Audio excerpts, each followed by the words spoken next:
Hello दोस्तों, welcome to our YouTube channel study circle 2.0। And कैसे हैं आप सभी लोग दोस्तों? आई होप सभी लोग बहुत ही बढ़िया होंगे। सो चलिए दोस्तों, आज फिर से हम लोग स्टडी करते हैं। आपका एक इम्पोर्टेंट सब्जेक्ट है अप्लाइड मैकेनिक्स इसकी, और ये पॉलीटेक्निक सेकंड सेमेस्टर का एक इम्पॉर्टेंट सब्जेक्ट है दोस्तों। ठीक है, सो इसको आप लोग बहुत बहुत ध्यानपूर्वक पढ़िएगा, क्योंकि अप्लाइड मैकेनिक्स से ही रिलेटेड आपके आगे बहुत सारे जो है अदर सेमेस्टर में सब्जेक्ट आने वाले हैं, जो कि आपके अप्लाइड मैकेनिक्स से ही रिलेटेड रहेंगे। सो प्लीज़ करके इसको आप अच्छे से पढ़िएगा, क्योंकि मैकेनिक्स पढ़ लेंगे तो आपका थर्ड सेमेस्टर आएगा, उसमें आपकी सोम बहुत अच्छी हो जाएगी, मोस अच्छी बहुत हो जाएगी आपकी, और सोम और मोस आपकी अच्छी हो जाएगी, तो फिर जाकर के आरसीसी आपकी बहुत अच्छी हो जाएगी। तो प्लीज़ करके ये चैप्टर ये सब्जेक्ट जो है आप बहुत अच्छे से स्टडी करिएगा। ठीक है, इसके बाद जो भी आपके मैंने बताया कि जो सब्जेक्ट आएंगे इसी से रिलेटेड हैं, क्योंकि बेस आपका यहीं से जो है स्टार्ट होता है। ठीक है, सो अप्लाइड मैकेनिक्स में क्या स्टडी कर रहे थे, चलिए उस पर पहले बात कर लेते हैं। तो दोस्तों, अप्लाइड मैकेनिक्स में अगर हम बात करें तो हमने रिजल्टेंट फोर्स को फाइंड करने की जो मेथड्स हैं, आपकी दो मेथड्स मैंने आपको बताई थी। ठीक है, कौन कौन सी बताई थी? पहली बताई थी दोस्तों आपकी एनालिटिकल मेथड, आप इसका हम बोलेंगे हिंदी में गणनात्मक। ये हमने कवर कर लिया है। इसके दोनों के दोनों जो आपके इसके अंदर का दो मेथड थे। ठीक है, एक पहला कौन सा था आपका ट्रिग्नोमेट्री,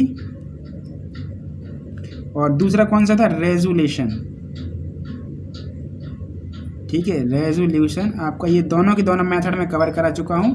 ठीक है, त्रिकोणीय आपका त्रिकोणीय मिति विधि, और इसको हम क्या बोलेंगे, वियोजन। ठीक, तो ये दोनों के दोनों में कवर करा चुका हूँ, और इसके अंतर्गत आपका लॉ ऑफ पैरेललोग्राम था, तो वो कंप्लीट हो गया। उस पर मैंने आपके क्वेश्चंस भी करा दिए हैं। ठीक है, ये आपको अच्छे से ध्यान में रखना है। अब जो दूसरा मेथड है दोस्तों, ग्राफिकल या फिर जिसे हम लोग जियोमेट्रिकल मेथड कहते हैं, वो आज हमें स्टार्ट करना है। कौन सा? Graphical method. इस मेथड को स्टार्ट करना है, और इस मेथड में भी आपके दो मेथड हैं, जैसा कि मैं बता भी चुका हूँ। एक आपका ट्रायंगल का लॉ है, लॉ ऑफ ट्रायंगल, एंड आपका एक पॉलीगन का है। ठीक है, मैं शॉर्ट में लिख देता हूँ, क्योंकि इस पर हम डिस्कस कर चुके हैं पहले से। आपको त्रिभुज का नियम पढ़ना है और आपको बहुभुज का नियम पढ़ना है। तो ये दो नियम और बचे हुए हैं, जो कि मैं आपको इस लेक्चर में कोशिश करूंगा कि एक आपका जो है कंप्लीट हो जाए, ट्रायंगल वाला। ठीक है, और जो नेक्स्ट लेक्चर आएगा उसमें हम लोग जो पॉलीगन है, बहुभुज है, उसका कंप्लीट कर लेंगे। ठीक है, तो आपको इतना समझ में आ गया होगा। तो आज की हेडिंग क्या रहेगी? आज की हेडिंग रहेगी आपका दोस्तों त्रिभुज का नियम, यानी कि law of triangle of force. ठीक है, ये मेन हेडिंग आपको यहाँ पे लगा लेना है, law of triangle of force, बलों का त्रिभुज का नियम, या बलों का त्रिभुज का नियम। ठीक है, बलों का त्रिभुज का नियम। तो ये आज हम स्टडी करेंगे। इसकी कोई भी प्रूविंग या कुछ भी आपको नहीं पढ़नी है। ठीक है, क्योंकि ये आपका एक ग्राफिकल मेथड है। इसमें जो भी क्वेश्चंस हम सॉल्व करेंगे ग्राफ के मेथड से सॉल्व करेंगे। बस आपको क्या करना है, कॉन्सेप्ट अच्छे से याद रखना है। जो मैं कॉन्सेप्ट आपको बताऊंगा वो कॉन्सेप्ट आपको ध्यान में रखना है, और बाकी चीज़ें आपको बहुत बहुत अच्छे तरीके से यहाँ पे समझ में आ जाएंगी। ठीक है, सो चलिए स्टार्ट करते हैं दोस्तों कि जो हमारा ट्रायंगल मेथड है वो क्या कहता है। तो कुछ बातें आपको याद रखनी है अच्छे से, जैसे कि मैंने लॉ ऑफ पैरेललोग्राम आपका जो फोर्स था उसका बताया था। तो मैंने बताया था कि इसमें क्या होता है, किसी भी पॉइंट पे दो आपके कोप्लेनर एंड कॉन्करेंट फोर्स जब वर्क कर रहे हों, ठीक है, तो उसको हम लोग क्या करते थे दोस्तों, समांतर चतुर्भुज की दो भुजाएं ले लेते थे, और उन्हीं भुजाओं से जाने वाला जो आपका कह सकते हैं डायगोनल होता था, वो दोनों फोर्स का रिजल्टेंट शो करता था। ठीक है, तो वहाँ कैसे फोर्स लेते थे, आपका कोप्लेनर एंड कॉन्करेंट। ठीक है, उसी तरीके के फोर्स हमें यहाँ भी लेना है। तो ये जो बातें हैं आपकी कि ये आपका कह सकते हैं law of triangle of force कैसे नियम के लिए है, कैसे नियम के लिए लागू होता है। तो बल हमारे समतलीय एंड आपके संगामी होने चाहिए, मतलब कोप्लेनर एंड कॉन्करेंट होने चाहिए। तो ये डेफिनेशन में भी हम यूज़ करेंगे। तो ये नियम क्या कहता है दोस्तों, ये नियम कहता है कि अगर आपका कोई बॉडी है, कोई पॉइंट है, और इस पर आपके दो फोर्स लगे हुए हैं, मान लीजिए ये F1 मैंने मान लिया एंड आपका F2 मान लिया। इसके एक्चुअल में दो नियम है, लेकिन पहला नियम समझ लीजिए ट्रायंगल का। ठीक है, तो जब किसी भी बॉडी पर या किसी भी पिंड पर आपके दो फोर्स लगे हुए हैं, दो फोर्स आपके रिएक्ट कर रहे हों, ठीक है, अब आप क्या करें कि इनमें से किसी एक फोर्स को आप त्रिभुज की एक भुजा से जो है डिनोट कर दीजिए। मान लीजिए मैंने इसको F1 को जो है त्रिभुज की किसी एक भुजा से डिनोट कर दिया। ठीक है, और क्या करेंगे, जो दूसरा फोर्स है उसको भी आपको क्या करना है, एक दूसरी भुजा से जो है डिनोट कर देना है, ठीक है। ये आपका F2 हो गया। अभी कंप्लीट डेफिनेशन बोल देंगे, पहले समझते जाइएगा। ये नियम क्या कहता है कि कोई भी दो फोर्स हैं जो कि आपके कोप्लेनर हैं एंड कॉन्कुरेंट हैं, मतलब समतलीय हैं और संगामी हैं, मतलब एक तल में लगे हुए हैं और एक ही बिंदु से जा रहे हो, तो ऐसे फोर्स को आप क्या करेंगे, किसी भी त्रिभुज की दो, हम कह सकते हैं दोस्तों, आपका एक वर्ड यूज होता है जिसे हम लोग कहते हैं संलग्न भुजाएं, ठीक है। क्या होती हैं? संलग्न भुजाएं। संलग्न का मतलब होता है साथ साथ लगी हुई। क्या होता है? संलग्न का मतलब होता है दोस्तों आपका साथ साथ लगी हुई। देखिए ये आपका इसके पीछे ये जो भुजा है वो लगी हुई है, F2 वाली जो ये हमने एज मानी हुई है वो जस्ट इसके आगे लगी हुई है, या हम कह सकते हैं ये भुजा इसके पीछे लगी हुई है, तो इसे वो हम कहते हैं संलग्न भुजा। क्या कहते हैं दोस्तों? आपका संलग्न भुजा। ये आपको ध्यान रखना है, ठीक है। तो अगर हम इन दोनों फोर्स को किसी भी त्रिभुज की संलग्न भुजाओं द्वारा क्या करेंगे, दिखाएंगे, तो इन दोनों फोर्स का जो रिजल्टेंट R होगा वो क्या होगा, इस त्रिभुज को बंद करने वाली विपरीत क्रम में ली गई भुजा जो होगी आपकी, कौन सी? विपरीत क्रम में ली गई भुजा। तो अब विपरीत क्रम में हमें ये ऐसे लेना है भुजा को, इस भुजा को लेना है विपरीत क्रम में, क्योंकि हमने इसको लिया था इस डायरेक्शन में, इसको लिया था इस डायरेक्शन में, तो अब एक्चुअल में इस डायरेक्शन में ऐसे होना चाहिए, लेकिन हम इसको लेंगे ऐसे, इस साइड एरो लगाएंगे, ठीक है। तो ये शो करेगा इसका रिजल्टेंट, ठीक है ना। तो अब इसको आप अच्छे से नोट कर सकते हैं दोस्तों। यदि किसी भी बिंदु पर आपके क्या कर रहे हो, एक साथ दो समतलीय तथा संगामी बल क्या है आपके कार्य कर रहे हो, ठीक है, तो हम लोग क्या करेंगे, उन दोनों समतलीय और संगामी बल को परिमाण और दिशा में, किसमें? परिमाण और दिशा में क्या कह सकते हैं, त्रिभुज की क्रम से ली गई, त्रिभुज की क्रम से ली गई भुजाओं द्वारा अगर हम इसको प्रदर्शित करेंगे, तो जो इस फोर्स का रिजल्टेंट होगा वो क्या होगा, इस त्रिभुज को बंद करने वाली एक ऐसी भुजा है जो कि विपरीत क्रम में ली गई है, उसके द्वारा दिखाया जाता है, ठीक है ना। तो ये होता है बलों का आपका त्रिभुज का नियम। दो फोर्स यहाँ पे हमारे लगे हुए थे किसी पॉइंट पे, किसी बिंदु पे, उन दोनों फोर्स का रिजल्टेंट निकालने के लिए हम क्या करते हैं कि जो पहला फोर्स है उसको त्रिभुज की एक भुजा द्वारा दिखा दीजिए, और जो दूसरा फोर्स है उसको भी आप त्रिभुज की दूसरी भुजा द्वारा दिखा दीजिए, बट आपको मैग्नीट्यूड एंड डायरेक्शन का विशेष ध्यान रखना है। मतलब जितना मैग्नीट्यूड का ये है उतना मैग्नीट्यूड का ये आपको लेना है, जितना मैग्नीट्यूड का ये है उतना मैग्नीट्यूड का ये लेना है। और यहाँ पे डायरेक्शन का मतलब ये कहा गया कि एंगल, जैसे ये मान लीजिए इस डायरेक्शन में लगा था और इनके बीच का एंगल थीटा था, तो आपको जो ये वाला फोर्स लेना है वो भी इससे थीटा एंगल पर ही लेना है। ये यहाँ पे आपका मैग्नीट्यूड एंड डायरेक्शन का खेल है। तो ग्राफ बनाएंगे अभी जब हम आपको बता देंगे, और फिर इसका जो आपका रिजल्टेंट होगा वो इस त्रिभुज को बंद करने वाली विपरीत क्रम में ली गई भुजा द्वारा दिखाया जाएगा। जैसे कि पहली भुजा ये थी, दूसरी भुजा ये थी, तो अब तीसरी भुजा यहाँ जानी चाहिए थी इस तरीके से इस साइड, लेकिन नहीं गई, विपरीत क्रम में लेते हैं ना, इसलिए नहीं गई। तो ये होता है दोस्तों आपका law of triangle of force, यानी कि बलों के किसका, त्रिभुज का नियम, ठीक है ना। तो आई होप थ्योरी आप सभी लोगों को समझ में आ गई होगी। अब एक छोटा सा मैं क्वेश्चन आपको बताता हूँ यहाँ पे, ठीक है, और क्वेश्चन क्या है तो उसको समझिएगा, मतलब कहने का क्या है एक्चुअल में। तो एक्चुअल में दोस्तों कहने का मतलब ये है, जैसे मान लीजिए आपका 10 किलो न्यूटन का फोर्स यहाँ पे ये लगा है, ठीक, और मान लीजिए ये लगा है 20 किलो न्यूटन का फोर्स, ठीक है, और आपस में मान लीजिए ये लगे हैं आपके 60 डिग्री पर, ठीक। तो इनका अगर रिजल्टेंट आपको फाइंड करना है तो कैसे करेंगे, त्रिभुज के नियम से। तो जब किसी भी बिंदु पर आपके कोई भी दो फोर्स क्या हो, थीटा कोण पे लगे हों, तो अभी मैंने बताया कि आप लोग क्या कर सकते हैं, उनमें से एक फोर्स को एक त्रिभुज की भुजा द्वारा दिखा दीजिए ऐसे, तो ये 10 किलो न्यूटन का हो गया, और जो दूसरा फोर्स है उसको भी आप क्या करिए, उसी से लगी हुई भुजा द्वारा दिखा दीजिए, यानी कि एक साथ एक क्रम में लगी हुई भुजाएं। लेकिन भुजा ऐसे ही नहीं मान लेनी है, वो आपको एंगल यहाँ कंसीडर करना पड़ेगा, क्योंकि जो ये वाला 60 होगा, मतलब जो 20 किलो न्यूटन का फोर्स है वो 10 के साथ कितना का कोण बना रहा है, 60 का। तो यहाँ पे जो ये वाला फोर्स है, ये वाला फोर्स, इसको ही आगे एक्सटेंड कर दें तो ये एंगल क्या हो जाएगा, ये हो जाएगा हमारा 20 किलो न्यूटन वाले का। तो आपको ये 60 डिग्री लेना है।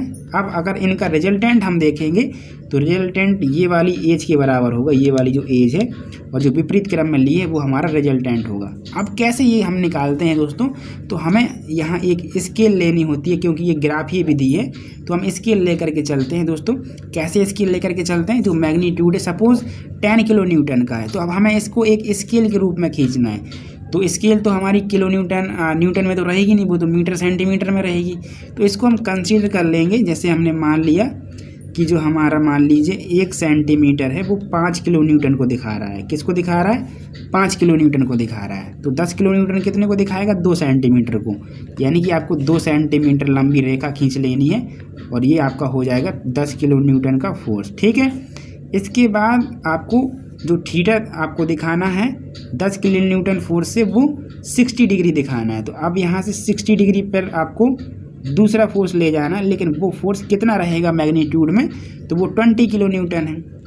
लेकिन आपने स्केल मानी है 1 सेंटीमीटर बराबर 5 किलो न्यूटन। जब 5 किलो न्यूटन को 1 सेंटीमीटर लिख सकते हैं तो 20 को कितना लिख सकते हैं? 4 सेंटीमीटर। तो फिर आपको ये जो ले जाना है अपनी स्केल में लेकर के 4 सेंटीमीटर लेकर के जाना है। ठीक है, तो अब इसका रिजल्टेंट ये वाली एज आपका शो करेगा, ये वाली क्या करेगा? एज जो है शो करेगा। अब ये आपको स्केल में रख करके मेजर करना पड़ेगा कि ये कितने सेंटीमीटर आ गया है। ठीक है, अब मैं रैंडम मान लेता हूँ दोस्तों कि ये सपोज आपका कितना आ गया, ये मान लीजिए आपका 6 सेंटीमीटर आ गया। देखिए ये करेक्ट नहीं है, ध्यान रखना, मैं रैंडम मान रहा हूँ, आपको मेजर करना पड़ेगा। अभी क्वेश्चन कराएंगे स्केल की हेल्प से तो बता देंगे। ठीक है, आपको बिल्कुल स्केल से 2 सेंटीमीटर खींचना है ऐसे, फिर ये 4 सेंटीमीटर और फिर ये कितना आया वो आपको फाइंड करना है। तो स्केल में मेजर करेंगे तो ये कुछ ना कुछ डिस्टेंस तो होगी, ये कुछ ना कुछ डिस्टेंस तो होगी जब आप इसको स्केल में क्या करेंगे? मेजर करेंगे।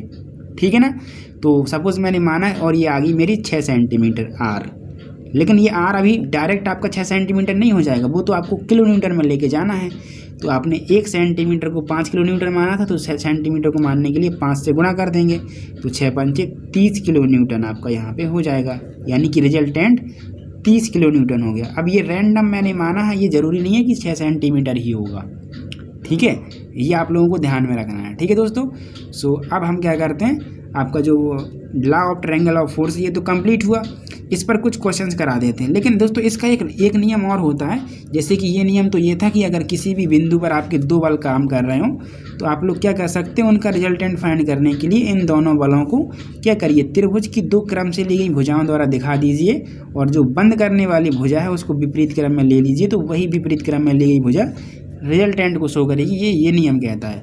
लेकिन इसका एक नियम और है, इसका एक नियम और क्या कहता है, इसका नियम एक और है दोस्तों, वो क्या कहता है कि अगर किसी भी बिंदु पर आपके 3 फोर्स लगे हैं, F1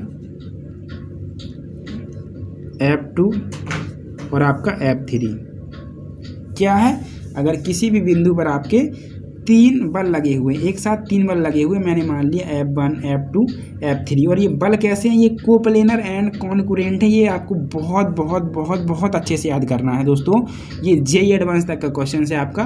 ठीक है, मैं आपको बता देता हूँ कि जो ये आपके जितने भी मैं आपको नियम बताता हूँ, आपका चतुर्भुज का नियम, त्रिभुज का नियम, तो ये किस तरीके के फोर्स पे लागू होता है ये आपको पता होना चाहिए। जैसे कि लॉ ऑफ पैरेललोग्राम था, तो वो भी आपका कोप्लेनर एंड कॉन्कुरेंट फोर्स के लिए लागू होता था। नियम में आपको मैंने बताया था कि जब किसी भी पॉइंट पे आपके 2 समतलीय और संगामी बल लगे हों, कैसे, कोप्लेनर और कॉन्कुरेंट, और इसमें भी मैंने आपको बताया कि जब किसी भी बिंदु पे 2 आपके समतलीय और संगामी बल लगे हों, और इस नियम में भी बताने जा रहा हूं कि जब किसी भी बिंदु पर आपके एक साथ 3 समतलीय और संगामी बल लगे हुए हों, कैसे बल, 3 समतलीय और संगामी बल। ठीक है ना, और फिर हम क्या करेंगे दोस्तों, इन 3 बलों को क्या करेंगे, परिमाण में और दिशा में एक त्रिभुज को हम मानेंगे इन भुजाओं से, इन फोर्स से।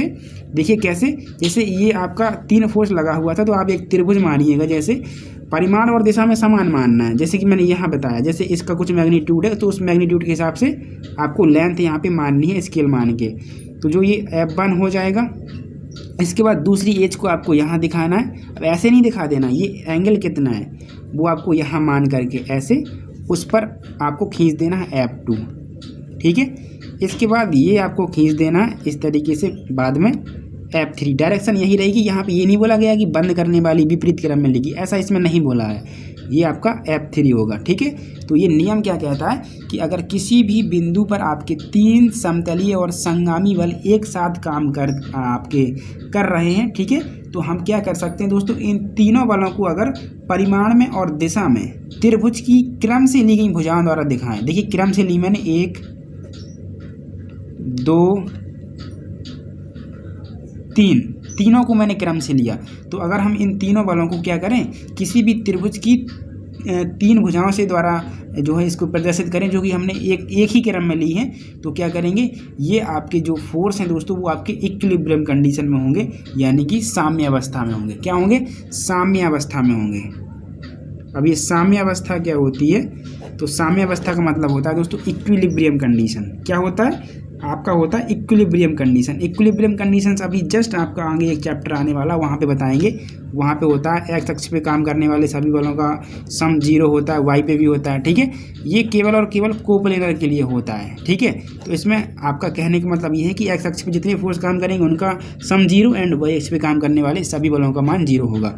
लेकिन नॉन कोप्लेनर होता है, उसमें आपका मूवमेंट भी ऐड हो जाता है, समीशन ऑफ मूवमेंट वो भी आपका 0 ले लिया जाता है, ठीक है। तो वो आपका नेक्स्ट चैप्टर जो है आने वाला है, तो उसमें हम आपको ये स्टडी करा देंगे, ठीक है। तो आई होप आपके दोनों जो नियम है वो आपको समझ में आए होंगे। अभी मैं क्वेश्चन इस पर कराऊंगा, ठीक है, क्योंकि लेक्चर अभी काफ़ी छोटा है, ठीक है। तो कोशिश करेंगे इसमें ही न्यूमेरिकल्स आपके कवर करा दें, ठीक है। ग्राफीय विधि है, तो इसमें आपको प्रोटेक्टर चांदा का यूज़ करना पड़ेगा, आपको पेंसिल का यूज़ करना पड़ेगा और एक स्केल का यूज़ करना पड़ेगा, ठीक है। तो वो हम आपको यहाँ पे करा देंगे, ठीक है। कैसे आप ग्राफीय विधि से जो है रिजल्टेंट आर का वैल्यू फाइंड करेंगे जब किसी भी पॉइंट पे आपके दो बल काम कर रहे हो, तब तो हम वो भी आपको करा देंगे, ठीक है। एक बार फिर से मैं रिपीटेशन करना चाहूँगा दोनों के दोनों नियम का। तो पहला नियम ये था कि अगर किसी भी पॉइंट पे आपके दोस्तों क्या है, दो कोप्लेनर एंड कॉन्करेंट यानी कि समतलीय और आपका संगामी बल काम कर रहे हैं, ठीक है, और उन दोनों बलों को आप किसी भी त्रिभुज की दो क्रम से ली गई भुजाओं द्वारा दिखाएंगे, तो इन दोनों बलों का जो रिजल्टेंट होगा वो इस त्रिभुज को बंद करने वाली विपरीत भुजा के द्वारा दिखाया जाएगा, ठीक है। और दूसरा नियम क्या था? दूसरा नियम ये था कि अगर किसी भी पॉइंट पे आपके तीन कैसे समतलीय और संगामी बल जो हैं वो काम कर रहे हैं, तो हम क्या करें, अगर इन तीनों बलों को किसी भी त्रिभुज की क्रम से ली गई भुजाओं द्वारा दिखाएंगे, तो ये तीनों बल किस में होंगे? इन इक्विलिब्रियम कंडीशन में होंगे। इक्विलिब्रियम कंडीशन होती है समीशन एफ एक्स बराबर 0, समीशन एफ वाई बराबर 0, समीशन एम बराबर 0, ये आपकी इक्विलिब्रियम कंडीशन होती हैं, ठीक है। अब ये जो स्टार्टिंग की दो होती हैं ये कोप्लेनर के लिए होती है और नॉन कोप्लेनर के लिए तीनों ऐड कर देते हैं, उसमें मूवमेंट भी ऐड हो जाता है, ठीक। चलिए अब मैं आपको ग्राफीय विधि से क्या करता हूँ, क्वेश्चन समझाता हूँ कैसे स्केल से आपको जो है ड्रॉ करना होगा, ठीक है। तो ये आप इतना नोट कर लेना। अब मूव ऑन करते हैं दोस्तों हम लोग आगे।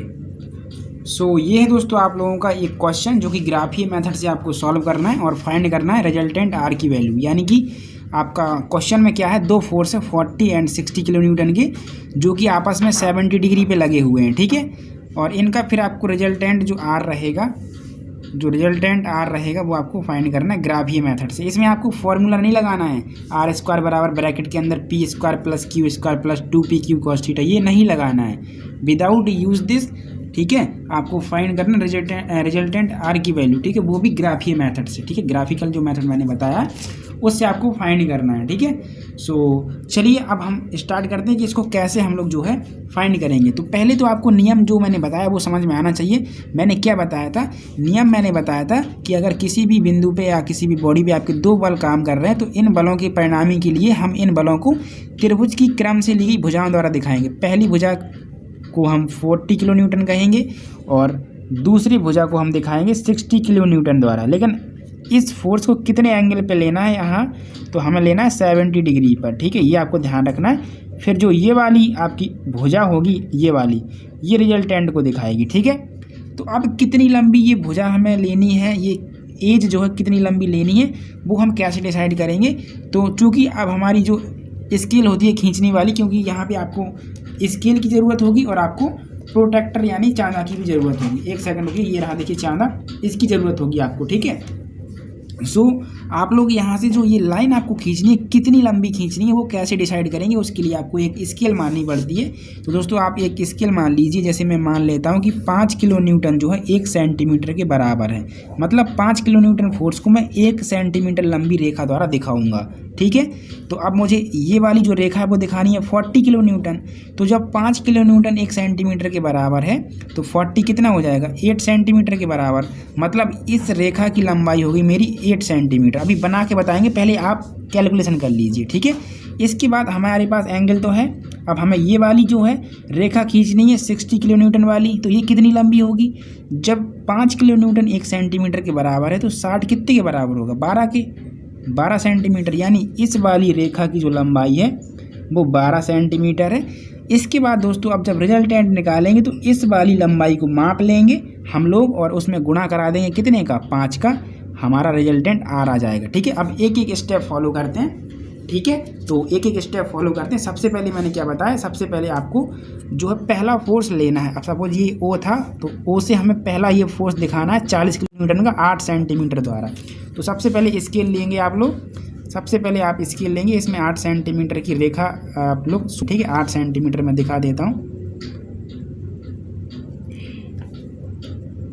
बिल्कुल क्लियर आप खींचेंगे, ना कम ना ज़्यादा, वरना फिर आपका डिफरेंट आ जाएगा। वैसे डिफरेंट आता है 0.2 से 3 आपका आ जाता है। ठीक है, डिफरेंट आपका अंतर रहता है, तो उसमें आपको दिक्कत नहीं लेनी है। ठीक है, इतना आपका वेरिएशन चलता है इस मेथड में। ठीक है, तो ये आपका दोस्तों कितना हो गया, 8 सेंटीमीटर लंबा हो गया आपका रेखा, और ये जो कह सकते हैं फोर्स जो आपका है वो 40 किलो न्यूटन को दिखा रहा है। ठीक है, ये 40 किलो न्यूटन इस पॉइंट तक आप आए हैं। अब इसको आप अगर आगे एक्सटेंड करेंगे, डॉट डॉट बढ़ा लीजिए, क्योंकि अभी हमें एंगल शो करना है, तो उसमें हमें हेल्प मिल जाएगी। मैंने इसको डॉटेड मान लीजिए थोड़ा सा फेंड करके बढ़ा लिया। अब आपको यहाँ से दूसरा फोर्स दिखाना है 60 किलो न्यूटन का, जो कि 70 डिग्री पे है। तो आप क्या करेंगे, आप अपना जो कह सकते हैं चांदा है प्रोटेक्टर, उसको यहाँ सेट करेंगे। आपको सेट करना तो आता ही होगा। देखिए ये जो बेस लाइन है, आपको इस चांदी की ये ब्लैक कलर की बेस लाइन दिख रही होगी, इसको बैलेंस करना है, और ये जो ये सेंटर है इस सेंटर पर रखना है। ठीक है, ये मैंने रखा, बैलेंस करा। अब मुझे 70 डिग्री ऐसे पढ़ना है। ठीक है, एंटी क्लॉकवाइज डायरेक्शन। तो 70 कहाँ है, ये रहा, तो 70 में मैं टिक कर दूंगा यहाँ पे। और अब मुझे जो रेखा खींचनी है वो कितनी लंबी खींचनी है, तो 12 सेंटीमीटर खींचनी है। देखिए 12 सेंटीमीटर हमने दिखाई थी, क्योंकि 5 किलो न्यूटन 1 सेंटीमीटर है, तो 60 कितने के होगा, 12 के बराबर। तो 12 खींच लीजिए। अब पता नहीं यहाँ पर आएगा कि नहीं आएगा।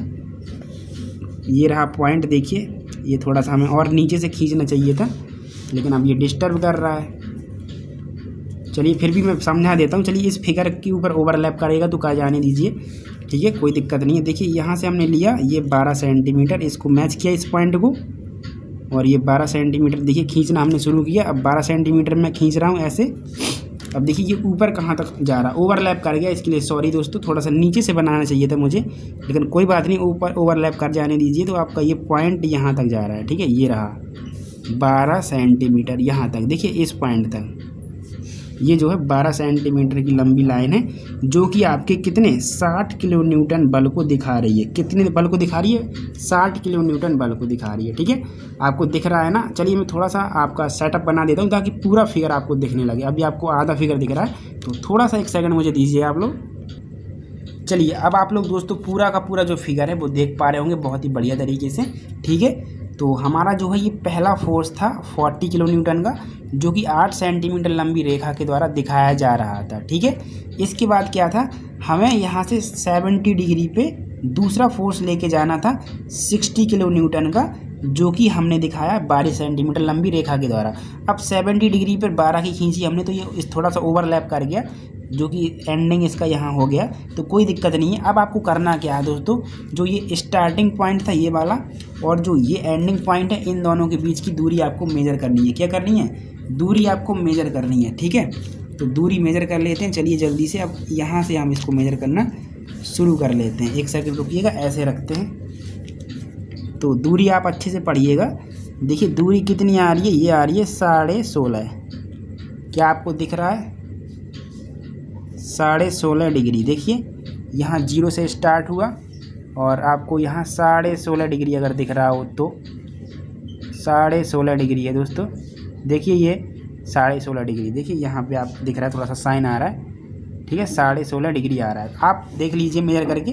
ठीक है, अब इसको दोनों को मिला दीजिए। बस मेजरमेंट आपको याद रखनी है, कितनी आई, 16.5 डिग्री। अब जो ये आपकी मेजरमेंट आई है, इसमें आपको कर देना है 5 से मल्टीप्लाई। ये है दोस्तों 16.5 डिग्री, यानी कि 16.5 सेंटीमीटर। लेकिन अब आपको करना क्या है, इसको हमें बदलना है, तो हमें इसको 5 से मल्टीप्लाई करा देना है। क्यों करा देना है, क्योंकि हमें थोड़ी ना सेंटीमीटर में आपका रिजल्टेंट लेना है, हमें किस में, किलो न्यूटन में लेना है। तो 5 किलो न्यूटन 1 सेंटीमीटर के बराबर है, तो 16.5 कितने के बराबर हो जाएगा, गुणा करना पड़ेगा 5 का। तो कर दीजिए गुणा, जल्दी से मैं करा देता हूँ। 16.5 गुणे 5 बराबर आ गया 82.5 किलो न्यूटन, यानी कि इसका जो रिजल्टेंट है वो इतना होगा। ठीक है, ग्राफिकल मेथड से हमने फाइंड किया। लेकिन क्या हम इसको अगर चेक करना चाहें, ठीक है, पी स्क्वायर बराबर Q square plus 2p q cos theta के हिसाब से, तो कितना आएगा इतना ही, लेकिन पॉइंट में वेरिएशन चलता है। जैसे ये 80.5 है तो आंसर हो सकता है आपका 80.7 हो जाए या 80.3 हो जाए, ठीक है। 2 से 3 पॉइंट का डेसिमल के बाद वेरिएशन चलता है, तो उसमें आपको परेशान नहीं होना है, इतना एग्जाम में आपका चलता है, ठीक है। तो मैं चेक करके बता देता हूँ आपको कितना आ रहा है। तो मुझे लेना पड़ेगा रूट और ब्रैकेट के अंदर 40 का स्क्वायर तो 1600 प्लस 60 का स्क्वायर 3600 हो जाएगा प्लस 2 इंटू हो जाएगा दोस्तों 40 इंटू हो जाएगा 60 और फिर हो जाएगा cos 70 degree bracket close is equal to. तो दोस्तों इसका जो आंसर आ रहा है इसके हिसाब से p square plus q square और plus 2p q cos theta के हिसाब से रिजल्टेंट आ रहा है आपका 82.7 किलो न्यूटन, ठीक है। तो देखिए आपका बेसिक ग्राफ की मेथड से 0.5 आ गया और यहाँ 0.7, तो 0.2 से आपका 0.3 इतने का वेरिएशन चलता है, ठीक है, अगर आप बहुत अच्छी तरीके से मेजर करेंगे फिर, ठीक है। तो इस तरीके से जो है ग्राफी मेथड से हमें सॉल्व करना होता है, बिल्कुल इजी मेथड है। आई होप सभी को समझ में आ गया होगा। अब इसी तरीके से अगर मैं और क्वेश्चंस दूं तो प्लीज़ आप लोग ज़रूर ट्राई करिएगा दोस्तों। मेथड आपको यही यूज़ करना है, जैसे कि ये मान लीजिए 60 किलो न्यूटन का फोर्स है और ये मान लीजिए 50 किलो न्यूटन का फोर्स है और ये आपस में मान लीजिए आपके लगे हुए हैं 45 डिग्री पे। तो ग्राफी मेथड से आपको क्या करना है, रिजल्टेंट आर जो है यहाँ पे फाइंड करना है। तो बस कुछ भी नहीं करना, आप कोई स्केल मान लेना। चलिए मैं स्केल भी बता देता हूँ। स्केल वही मान लीजिए 5 kilo newton is equal to 1 centimetre मान लीजिए। तो अब ये 60 किलो न्यूटन का है तो इसको आप 12 सेंटीमीटर से दिखाएंगे, मतलब ये वाली लेन आपको 12 सेंटीमीटर खींचनी है। फिर यहाँ से एंगल कितना ले लेना है 45, ये ले लीजिएगा 45 और यहाँ ये वाला कितना है तो ये 40 आपका 15 है तो ये हो जाएगा 3 सेंटीमीटर। फिर इसको यहाँ से मिला लेना, मेजर कर लेना, जितनी दूरी आए उसमें 5 से गुणा करा देना, आपका रिजल्टेंट आ जाएगा, ठीक है। तो इस तरीके के क्वेश्चंस आई होप आप लोग कर लेंगे। और तीसरा क्वेश्चन और दे देते हैं, जैसे मान लीजिए ये है आपका 20 किलो न्यूटन और ये है मान लीजिए 30 किलो न्यूटन और ये है मान लीजिए आपका 80 डिग्री, ठीक। तो फिर से आपको रिजल्टेंट आर निकालना ग्राफी मेथड से। तो आप कुछ भी स्केल मान लीजिए, स्केल आपको 10 की माननी है 10 की मान लीजिए, कोई दिक्कत नहीं है।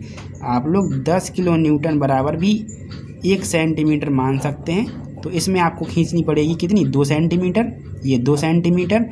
एंगल आपको कितना लेना है ये वाला 80 डिग्री और ये 30 का है तो ये आप लोग 3 सेंटीमीटर खींच सकते हैं, ये 2 सेंटीमीटर। और फिर इसको मेजर कर लेना कितना आएगा, ठीक है। तो उसमें आपको बाद में गुणा कराना होता है इससे, ठीक है, और फिर आपका रिजल्टेंट आ जाता है। तो आई होप ये ग्राफी मेथड भी आप सभी लोगों को समझ में आ गया होगा। कहीं कन्फ्यूजन डाउट कुछ भी है तो कमेंट करिए, मैं आपका रिप्लाई ज़रूर दूंगा, ठीक है। और अभी तक चैनल को सब्सक्राइब नहीं किया तो प्लीज़ यार चैनल को सब्सक्राइब जरूर कर लीजिएगा, ठीक है। और दोस्तों को जरूर से जो है वीडियोज़ को शेयर किया करिए। थैंक यू दोस्तों।